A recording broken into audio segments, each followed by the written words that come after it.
प्रिय बहनों, आशा भरी नारी के एक और कार्यक्रम में आपका स्वागत है। बहनों, मैं आज की बातचीत को लेकर बेहद उत्साहित हूँ। आज हम एक ऐसे विषय के बारे में बातें करेंगे जो हम सबको बहुत पसंद है। एक व्यवसाय का सिर्फ लाभ के लिए नहीं बल्कि एक उद्देश्य के साथ निर्माण करना। एक ऐसा व्यवसाय जो बाजार में परमेश्वर के दिल को दर्शाता है। ये बिल्कुल सही बात है वाणी। एक ऐसी दुनिया में जहां सफलता को अक्सर आंकड़ों और संपत्ति से आंका जाता है, हम यहाँ राज्य के प्रभाव की बात करने के लिए हैं कि कैसे उद्यमी और व्यावसायिक नेता अपने कार्य के माध्यम से परमेश्वर का आदर कर सकते हैं, दूसरों की सेवा कर सकते हैं और ऐसा फर्क डाल सकते हैं जो केवल लाभ तक सीमित न रहकर चिरस्थायी हो। जी बिल्कुल। और साथ साथ चाहे हम कोई छोटा व्यवसाय ही क्यों ना चला रहे हों, कोई नई बनाई गई कंपनी शुरू कर रहे हों या परमेश्वर हमें जो बनाने के लिए बुला रहा है उसके बारे में सपना देख रहे हों, यह भाग हम में से हर एक के लिए है। क्योंकि जब उद्देश्य हमारे कार्य का आधार बनता है तब लाभ फल बन जाता है, मकसद नहीं। जी हाँ, ये बिल्कुल सही है। हम कहानियां सुनेंगे, बाइबल के सिद्धांतों को साझा करेंगे और अपने व्यवसाय को अपने विश्वास के साथ कैसे संरेखित करें, इस पर व्यवहारिक अंतर्दृष्टि देंगे। क्योंकि अंत में ये केवल एक ब्रांड बनाने के बारे में नहीं है, ये परमेश्वर के राज्य के निर्माण के बारे में है। तो आप अब चाय या कॉफी ले लीजिए, आराम से बैठ जाइए। आज के इस भाग में हम उद्देश्य के साथ व्यवसाय बनाने पर चर्चा आरंभ कर रहे हैं। मत्ती 7:24-27 में यीशु उस बुद्धिमान व्यक्ति के बारे में बात करते हैं जो अपना घर चट्टान पर बनाता है और मूर्ख व्यक्ति जो अपना घर बालू पर बनाता है। क्या आपको याद है कि क्या हुआ था? जी हाँ, मुझे अच्छे से याद है नतान्या, क्योंकि इस पर हमारे संडे स्कूल में भी एक गाना था। यह मेरे बचपन के मनपसंद दृष्टांतों में से एक था। दर्शकों, चट्टान पर बना घर तूफानों में भी मजबूती से खड़ा रहता है, जबकि बालू पर बना घर ढह जाता है। आपने बिल्कुल ठीक कहा वाणी। और ठीक इसी तरह किसी भी व्यवसाय योजना से पहले, किसी भी लोगों या उत्पाद आरंभ करने से पहले सबसे महत्वपूर्ण बात जो परमेश्वर की संतान कर सकता है वो है कि मजबूत नींव रखना, और वो नींव यीशु ही होनी चाहिए। बिल्कुल सच है नतान्या। हम परमेश्वर के वचन में देखते हैं दर्शकों, मत्ती 7:24 हमें याद दिलाता है कि बुद्धिमान व्यक्ति अपना घर चट्टान पर बनाता है। और यही बात हमारे व्यवसायों पर भी लागू होती है। अगर हम रुझानों, महत्वाकांक्षा या प्रदर्शन करने के दबाव पर निर्माण करते हैं तो यह टिक नहीं पाएगा। लेकिन अगर हम यीशु पर निर्माण करते हैं, प्रार्थना, ईमानदारी और उनके मूल्यों पर, तो हमारा काम टिका रहेगा। ये कहानी हमें अपने व्यवसाय को एक ठोस नींव पर बनाने की याद दिला सकती है जो बाइबल के सिद्धांतों, ईमानदारी, निष्ठा और सेवा पर आधारित है। जी हाँ, शॉर्टकट या गलत प्रथाओं के प्रलोभन में बह जाना आसान है, लेकिन तूफान आएगा और केवल वही व्यवसाय टिकेंगे जो ठोस मूल्यों पर बने हैं। बिल्कुल। परमेश्वर और सत्य में विश्वास पर बना व्यवसाय चाहे कितनी भी चुनौतियां क्यों ना आए, दृढ़ रहेगा। एक और ऐसा ही दृष्टांत है जिस पर हम विचार करने जा रहे हैं, वो है सरसों के बीज का दृष्टांत। यह छोटी शुरुआत करके बड़ा होने के बारे में है। सरसों के बीज की तरह ही एक व्यवसाय की शुरुआत छोटी ही हो सकती है, लेकिन अगर इसे सही तरीके से विकसित किया जाए तो इसमें आश्चर्यजनक वृद्धि की संभावना होती है। मत्ती 13:31 और 32 में यीशु कहते हैं कि सरसों का बीज सबसे छोटा बीज होता है, लेकिन बगीचे के सबसे बड़े पौधे में बदल जाता है। और इसे बड़े पैमाने पर शुरू करने की जरूरत नहीं है। वास्तव में अधिकांश महान आंदोलन, यहाँ तक कि पवित्र शास्त्र में भी छोटे पैमाने पर शुरू हुए थे। दाऊद के बारे में सोचें, गोफन के साथ एक चरवाहा लड़का या एक विधवा जिसके पास केवल तेल का एक बर्तन था। जब छोटी शुरुआत विश्वास में की जाती है तो परमेश्वर उनका सम्मान करते हैं। आमीन। जकरिया 4:10 कहता है, क्योंकि किसने छोटी बातों के दिन तुच्छ जाना है, यहोवा अपनी इन 7 आंखों से सारी पृथ्वी पर दृष्टि करके देखेगा और आनंदित होगा। कुछ लोग कोई भी पहल करने से पहले तब तक इंतजार करते हैं जब तक कि सब कुछ सही ना हो जाए, लेकिन जब हम पहला आज्ञाकारी कदम उठाते हैं तब भी परमेश्वर अक्सर आगे बढ़ते हैं, भले ही हम पूरी स्थिति को समझ ना पाए। यही समर्पण और प्रतिबद्धता की बात आती है दर्शकों। व्यवसाय बनाना आसान नहीं है, लेकिन जब हमें परमेश्वर द्वारा कुछ करने के लिए बुलाया जाता है तो हम तब भी प्रतिबद्ध रहते हैं जब यह धीमा होता है, तब भी जब संसाधन कम होते हैं, और तब भी जब दूसरे लोग परिकल्पना को नहीं समझते हैं। और जब हम छोटी छोटी चीजों में वफादार रहते हैं तो परमेश्वर हमें और भी अधिक सौंपता है। इसलिए बहनों, अगर आप आज सुन रही हैं और आपको लग रहा है कि हम जो कर रहे हैं वो बहुत छोटा है, तो प्रोत्साहित हो जाइए। छोटी छोटी चीजों में हमारी आज्ञाकारिता आशीषित है। बिल्कुल, हमारा व्यवसाय भी एक सेवकाई ही है। हमारा कार्यस्थल एक मिशन क्षेत्र हो सकता है, और जब हम इसे मसीह पर बनाते हैं तो आकार या चरण कोई भी हो, यह दूसरों तक पहुंचने और उन्हें आशीष देने की परमेश्वर की योजना का हिस्सा बन जाता है। उद्देश्य के साथ व्यवसाय बनाने के लिए यही प्रेरक है। छोटी शुरुआत करें, वफादार बने रहें, चट्टान पर निर्माण करें और बाकी के लिए परमेश्वर पर भरोसा करें।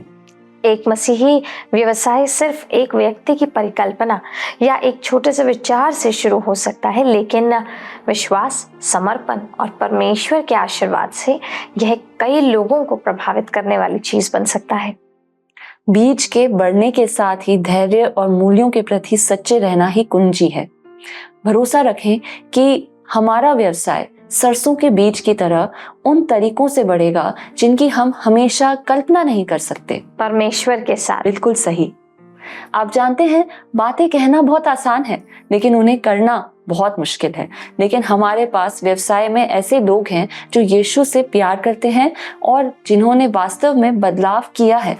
तो आज हमारे पास एक और विशेष अतिथि हैं जो हमारे साथ जुड़ेंगे। आज हमारे साथ यहाँ है अनिरुद्ध, एक सफल उद्यमी जिनकी कंपनी लंबे समय तक चल सकने वाले उत्पादों और सामुदायिक आउटरीच पर केंद्रित है। यहाँ आने के लिए आपका बहुत बहुत धन्यवाद। मुझे आमंत्रित करने के लिए धन्यवाद। वास्तव में यहाँ आना, आपके कार्यक्रम में आना मेरे लिए सम्मान की बात है।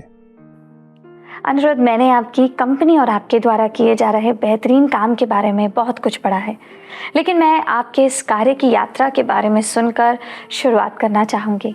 आपने अपने व्यवसाय को इस तरह से बनाने का फैसला कैसे किया जो आपके विश्वास और मूल्यों को दर्शाता है? देखिए, ईमानदारी से यदि कहूँ तो यह सफर काफी लंबा रहा। मेरी कहानी वास्तव में तब आरंभ हुई जब मैं कॉलेज में था।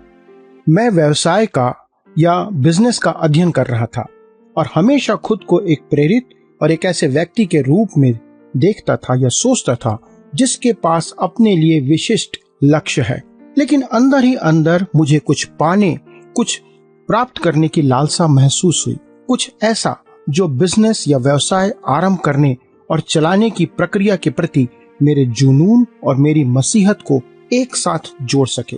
मैं सिर्फ लाभ के लिए कंपनी नहीं बनाना चाहता था, बल्कि ऐसी कंपनी बनाना चाहता था जो दुनिया में, पूरे संसार में बदलाव ला सके। यह बहुत दिलचस्प है। तो एक दिन मैंने नीति वचन 16 अध्याय का पद 3 पढ़ा, जिसमें कहा गया था, अपने कामों को यहोवा पर डाल दे, इससे तेरी कल्पनाएं सिद्ध होंगी। वाकई में उस पद ने मुझे गहराई से प्रभावित किया। इससे मुझे एहसास हुआ कि मुझे अपने काम में अपने विश्वास को अलग करने की आवश्यकता नहीं है। वास्तव में मेरा विश्वास मेरे द्वारा किए गए हर काम का आधार हो सकता है, और इसलिए मैंने इस बारे में सोचना आरंभ किया कि एक ऐसा व्यवसाय कैसे मैं बना सकता हूं जो न केवल सांसारिक मानकों को या उसके हिसाब से सफल हो, बल्कि मसीह के हृदय के साथ रेखांकित तरीकों से प्रभावशाली भी हो। वाह, ये बहुत शक्तिशाली एहसास है। ऐसा लगता है कि आपके विश्वास ने वास्तव में आपके व्यवसाय के लिए आपकी परिकल्पना को आकार दिया है। तो जब आपने इस कंपनी को बनाना शुरू किया तो आप अपने व्यवसाय मॉडल में कौन से प्रमुख मूल्य या सिद्धांत जोड़ना चाहते थे? मैं अपने प्रमुख मूल्यों को जोड़ना चाहता था। वे प्रेम, ईमानदारी और प्रबंधन में आधारित थे। मसीह होने के नाते हमें दूसरों से, एक दूसरे से प्रेम करने की, उनकी सेवा करने की आवश्यकता है, और ऐसा ही हमें कहा गया है। क्या सही नहीं है? इसलिए मेरे लिए इसका मतलब एक ऐसी कंपनी बनाना था जो अपने कर्मचारियों, ग्राहकों और व्यापक समुदाय की परवाह करे। ईमानदारी और प्रबंधन क्यों? ईमानदारी महत्वपूर्ण थी क्योंकि मैं यह सुनिश्चित करना चाहता था कि हमारी प्रथाएं, चाहे वह सामग्री का स्रोत हो या आर्थिक प्रबंधन, पारदर्शी, जवाबदेह और नैतिक हो। मैं लाभ के लिए पैसे की कटौती नहीं करना चाहता था। ये अद्भुत है। और प्रबंधन, यह वास्तव में महत्वपूर्ण है, न केवल हमारे धन के साथ बल्कि पृथ्वी और हमें दिए गए संसाधनों के साथ जिम्मेदार होने के बारे में था। मसीह होने के नाते हमें सृष्टि की देखभाल करने के लिए बुलाया गया है और इसमें पर्यावरण भी शामिल है। इसलिए स्थिरता हमारे व्यवसाय मॉडल का एक मुख्य हिस्सा बन गया, जिससे यह सुनिश्चित हुआ कि हमारे उत्पाद पर्यावरण के अनुकूल थे और हमारे संचालन का पर्यावरण पर न्यूनतम प्रभाव पड़ा। यह आश्चर्यजनक है कि आपने इन मूल्यों को अपने व्यवसाय में कैसे जोड़ा है। क्या आप हमें एक उदाहरण दे सकते हैं कि आप अपने दैनिक संचालन में इन सिद्धांतों को व्यवहारिक रूप से कैसे पूरा कर पाते हैं? बिल्कुल सही। हमारी कंपनी में सबसे पहले हमने जो काम किया वह था नैतिक आचरण स्थापित करना। हम चाहते थे कि हमारे कर्मचारी और भागीदार यह समझें कि हम जो कुछ भी करेंगे वह ईमानदारी से करेंगे। उदाहरण के लिए, हमने स्थानीय कारीगरों और निष्पक्ष व्यापार आपूर्तिकर्ताओं के साथ काम आरंभ किया। हमने सिर्फ सबसे सस्ते उत्पादों की तलाश नहीं की, हमने उन लोगों की भी तलाश की जो अपने कर्मचारियों को जीविका चलाने लायक वेतन दे रहे थे और टिकाऊ प्रथाओं का समर्थन कर रहे थे। यह एक ठोस आधार बनाने का एक बहुत अच्छा तरीका है। हाँ, एक और उदाहरण है कि हम अपने कर्मचारियों के साथ उनका सम्मान करके उनके साथ व्यवहार करते हैं। इसका क्या मतलब है?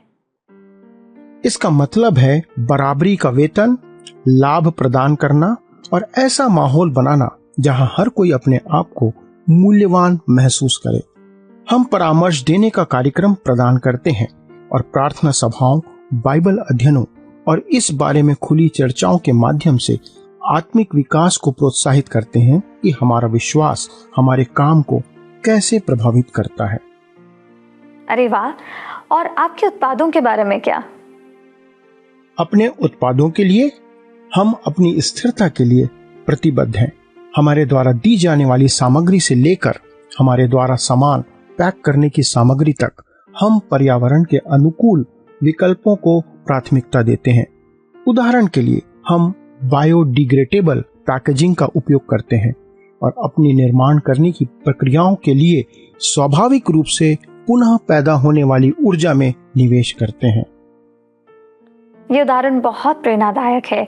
यह स्पष्ट है कि यह कंपनी सिर्फ लाभ के बारे में नहीं है, यह एक स्थायी प्रभाव बनाने के बारे में है। एक मसीही व्यवसायी के रूप में आपको क्या लगता है कि आपने व्यवसाय के केंद्र में अपने विश्वास को बनाए रखने की कोशिश करते समय कौन सी बड़ी चुनौती या चुनौतियों का सामना किया है? जी हाँ, सबसे बड़ी चुनौतियों में से एक निश्चित रूप से विश्वास आधारित मूल्यों और व्यापार जगत के दबावों के बीच तनाव है। कई उद्योगों में लाभ को हर चीज से ज्यादा प्राथमिकता देने की प्रवृत्ति होती है, कभी कभी नैतिकता या लोगों की कीमत पर भी। ओह हाँ, शायद यही वो है ना जिससे ज्यादातर व्यवसायी रोजाना निपटते हैं। ऐसे समय होते हैं जब हम ऐसी परिस्थितियों का सामना करते हैं जो हमारे मूल्यों को चुनौती देती है, जैसे जब कोई आपूर्तिकर्ता सस्ते उत्पाद पेश करता है जो जरूरी नहीं कि टिकाऊ हो, या जब हम जल्दी से जल्दी काम पूरा करने के लिए गुणवत्ता का त्याग करने के लिए ललचा जाते हैं। वे क्षण निश्चित तौर पर कठिन होते हैं। तो जब ऐसा होता है तो आप क्या करते हैं? हाँ, मैंने खुद को लगातार यह याद दिलाकर उन चुनौतियों से निपटना सीखा है कि यह सब क्यों कर रहा हूँ। मैं बहुत प्रार्थना करता हूँ, परमेश्वर से बुद्धि और मार्गदर्शन मांगता हूँ। मेरे पास ऐसे साथी मसीही व्यवसाय मालिकों का एक मजबूत समर्थन नेटवर्क भी है जिनसे सलाह और प्रोत्साहन के लिए मैं भरोसा कर सकता हूँ। दिन के अंत में मुझे पता है कि अगर मैं परमेश्वर के बुलावे के प्रति वफादार रहूंगा और अपने मूल्यों पर कायम रहूंगा तो वह मेरे हाथों के काम को आशीष देगा, भले ही यह हमेशा सबसे आसान रास्ता ना हो। ये बहुत शक्तिशाली दृष्टिकोण है। यह स्पष्ट है कि विश्वास सिर्फ अपने व्यवसाय का हिस्सा नहीं बल्कि आधार है। क्या आप इस बारे में बात कर सकते हैं कि आपका विश्वास आपके नेतृत्व करने के तरीके और कंपनी के भीतर आपके द्वारा बनाई जा रही संस्कृति को कैसे आकार देता है? हाँ, मेरे लिए नेतृत्व का मतलब सेवक का नेतृत्व है। यीशु ने जिस तरह से नेतृत्व किया उसमें उन्होंने हमारे लिए एक मॉडल बनाया है। वे सेवा करवाने के लिए नहीं आए थे, बल्कि उन्होंने सेवा करने का काम किया और वे सेवा करने आए थे। इसलिए मैं सेवा की मानसिकता के साथ नेतृत्व करने की कोशिश करता हूं। मैं अपनी टीम की सेवा करने, उन्हें तैयार करने और उन्हें आगे बढ़ाने में मदद करने में विश्वास करता हूं। चाहे वह सलाह देने हो, उनके समय सारणी को परिस्थिति के अनुसार आसानी से बदलने की क्षमता प्रदान करना हो, या बस जब उन्हें किसी से बात करने की आवश्यकता हो तो सुनने के लिए मौजूद रहना, ये मेरा काम है। मेरा मानना है कि नेतृत्व एक ऐसा माहौल बनाने के बारे में है जहां लोग समर्थित, सशक्त और अपने आप को महत्वपूर्ण महसूस करते हैं।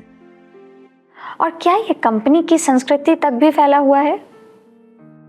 जी हाँ, हम सहयोग, विनम्रता और स्पष्टता पर जोर देते हैं। मैं चाहता हूं कि मेरे कर्मचारी महसूस करें कि वे बोल सकते हैं, अपने विचार साझा कर सकते हैं, अपनी बातों को बता सकते हैं और यह जानने का कि उनका योगदान मायने रखता है। हम छोटी बड़ी जीत का जश्न मनाते और अपने पेशेवर और व्यक्तिगत जीवन में एक दूसरे को प्रोत्साहित करने पर भी ध्यान देते हैं। प्रार्थना हमारी टीम मीटिंग का एक नियमित हिस्सा है और हम अक्सर कंपनी, अपने ग्राहकों और हमारे सामने आने वाली किसी भी चुनौती के लिए प्रार्थना करने के लिए समय निकालते हैं। ऐसा लगता है कि आपने एक ऐसी संस्कृति बनाई है जो वास्तव में लोगों की देखभाल पर आधारित है, केंद्रित है, चाहे वो आपकी कंपनी के भीतर हो या बाहर। आपको क्या लगता है कि इस तरह का दृष्टिकोण ग्राहकों के आपके व्यवसाय को देखने के तरीके और उन पर पड़ने वाले प्रभाव को कैसे प्रभावित करता है?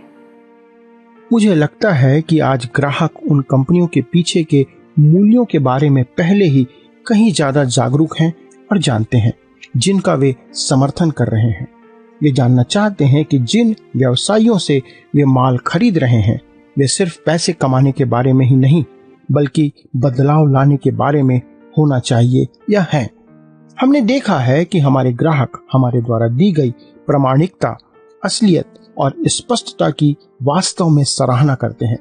जब वे हमसे कोई उत्पाद खरीदते हैं तो उन्हें सिर्फ उच्च गुणवत्ता वाला आइटम नहीं मिलता, परंतु वे एक ऐसी कंपनी का भी समर्थन करते हैं जो लोग, पर्यावरण और ईमानदारी की परवाह करते हैं। यह जुड़ा हुआ या जुड़ाव एक ऐसा है जिसकी वे गहराई से कद्र करते हैं। और आपके ग्राहक क्या कहते हैं? हमारे पास ऐसे ग्राहक हैं जो हमें बताते हैं जिस तरह से हम अपना व्यवसाय चलाते हैं उससे वे कितने प्रेरित होते हैं, खासकर जब स्थिरता और नैतिक प्रथाओं के बीच या उसके प्रति हमारी प्रतिबद्धता की बात आती है। तब हमारे लिए यह सिर्फ उत्पाद बनाने के बारे में नहीं है, यह एक ऐसा आंदोलन बनने के बारे में है जो हमारे मसीही मूल्यों को दर्शाता है।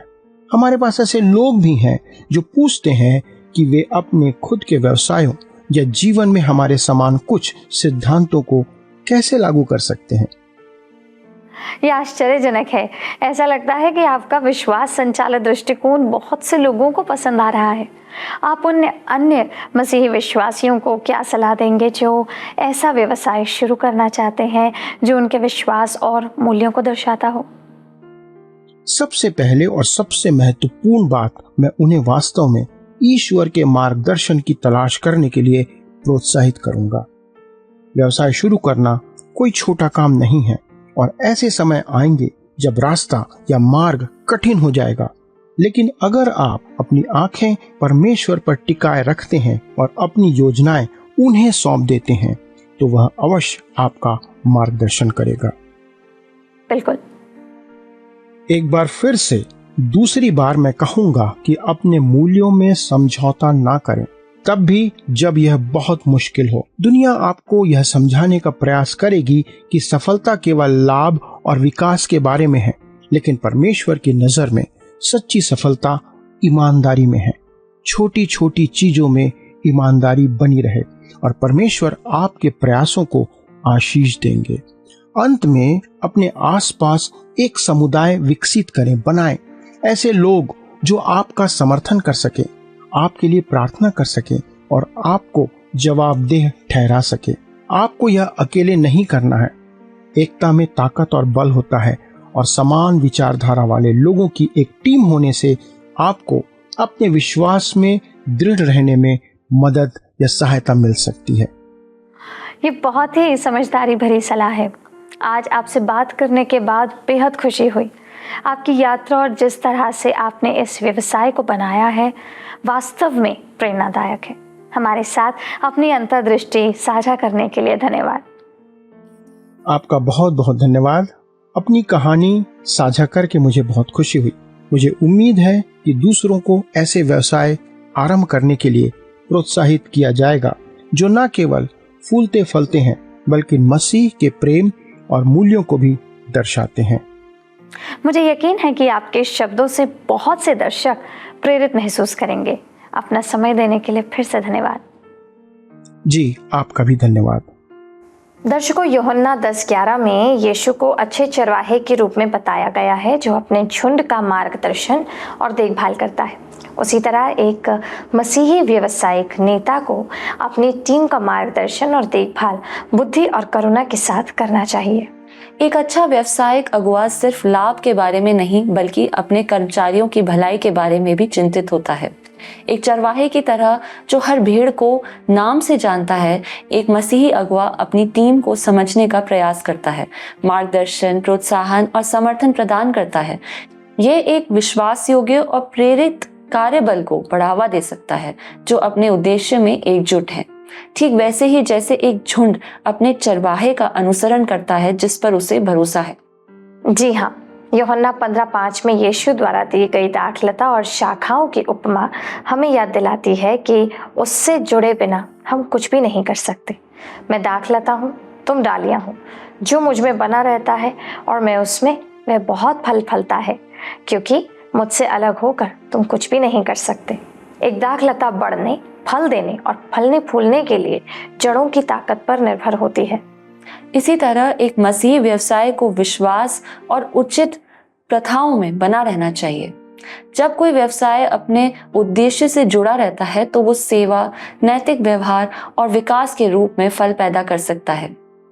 उस संबंध को तोड़ देना, चाहे वो गलत निर्णयों, लालच या ध्यान भटकने के कारण हो, पतन की ओर ले जा सकता है।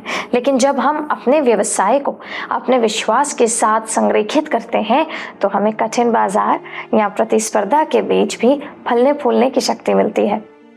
बहनों, आज जब हम उद्देश्यपूर्ण व्यवसाय बनाने पर बातचीत समाप्त कर रहे हैं तो एक बात बिल्कुल स्पष्ट हो गई है कि नेतृत्व, सेवा और लोगों के साथ व्यवहार करने में हमारा सबसे बढ़िया उदाहरण है यीशु, एक अच्छा चरवाहा। आपने बिल्कुल ठीक कहा नतान्या, और ये बात बिल्कुल सत्य है क्योंकि यीशु ही असली और सबसे अच्छा चरवाहा है। यीशु ने यूहन्ना 10 में कहा कि अच्छा चरवाहा भेड़ों के लिए अपना जीवन देता है, और व्यवसाय में इस तरह का नेतृत्व जो विनम्रता, देखभाल और त्याग से चिन्हित है, एक मसीह व्यवसाय को सबसे अलग कर देता है। ये दुनिया के तरीके से सफलता प्राप्त करने के बारे में नहीं है। ये प्यार से नेतृत्व करने, जो आपको सौंपा गया है उसकी रक्षा करने और व्यक्तिगत लाभ से ऊपर दूसरों की भलाई की तलाश करने के लिए बारे में है। जब हम नेतृत्व करने के तरीके में मसीह का अनुकरण करते हैं तो हम हर व्यावसायिक निर्णय में उनके चरित्र को दर्शाते हैं, और यह सब उसके साथ जुड़े रहने पर वापस आता है। यूहन्ना 15 में यीशु ने कहा, मैं दाखलता हूँ, तुम डालियाँ हो। यदि तुम मुझ में बने रहो और मैं तुम में, तो तुम बहुत फल लाओगे। मेरे बिना तुम कुछ भी नहीं कर सकते। यह बात व्यवसाय पर भी उतनी ही लागू होती है दर्शकों, जितनी कि हमारे निजी जीवन पर। अगर हम वास्तव में बढ़ना चाहते हैं एक ऐसे तरीके से जो स्थायी हो और दूसरों को आशीषित कर सके, तो हमें स्रोत में बने रहना होगा।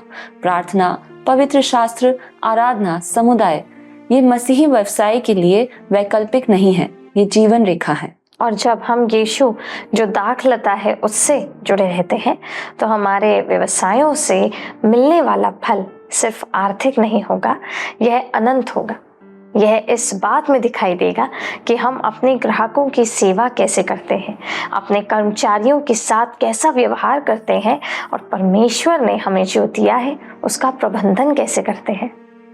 तो बहनों, हम अपनी यात्रा में चाहे जहां भी हों, सपने देख रहे हों, निर्माण कर रहे हों या नेतृत्व कर रहे हों, आइए अपनी नज़र अच्छे चरवाहे पर रखें, दाखलता से जुड़े रहें और भरोसा रखें कि जैसे जैसे हम उद्देश्य के साथ निर्माण करेंगे, हमारा व्यवसाय मसीह के प्रकाश में चमकेगा।